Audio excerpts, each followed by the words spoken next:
नमस्कार, आपण पाहत आहोत वॉइस ऑफ इंडिया न्यूज आणि आपण आहात माझ्यासोबत मी आहे सलीम प्रदीप. पाहूया मुंबईतील काही महत्त्वाच्या घडामोडी.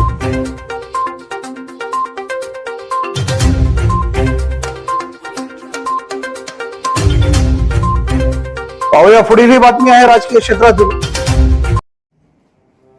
राष्ट्रीय समाज पक्ष मुंबई प्रदेश अध्यक्षपदी रमेश सोबन साबळे यांची पदोन्नती करण्यात आलेली आहे.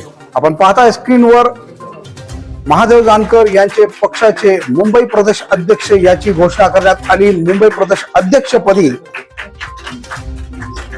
आपण पाहताय आपल्या स्क्रीनवर रमेश साबळे यांना महादेव जानकर यांनी पेढे भरून तोंड गोड करून त्यांना पुढील वाटचालीसाठी शुभेच्छा दिले. आपण पाहू शकता आपल्या स्क्रीनवर आपण पाहताय रमेश साबळे यांना मुंबई अध्यक्ष पदाची नियुक्ती घोषणा करण्यात आलेली आहे. यावेळी एकमेकांना पेढे भरून शुभेच्छा देण्यात आली पुढच्या वाटचालीसाठी.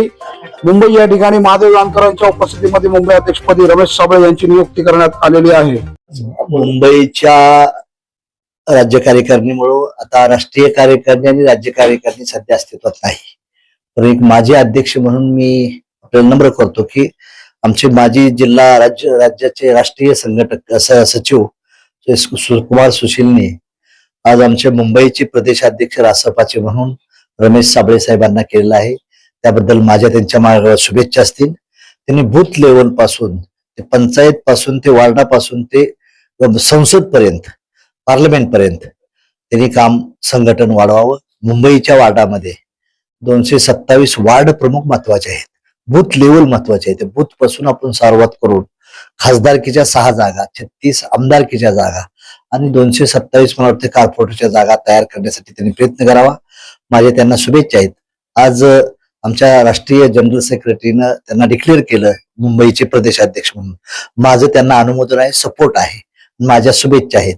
त्यांनी जेवढं चांगलं होऊन रासपाचं काम कसं मुंबईवर जाईल, कानाकोपऱ्यात जाईल आणि एक चांगली इमेज पक्षाची बनल, एक दिवस देखील या मुंबई महानगरपालिकेवर त्यांची सत्ता यावी रासपाची, ही देखील माझ्या त्यांना शुभेच्छा आहेत.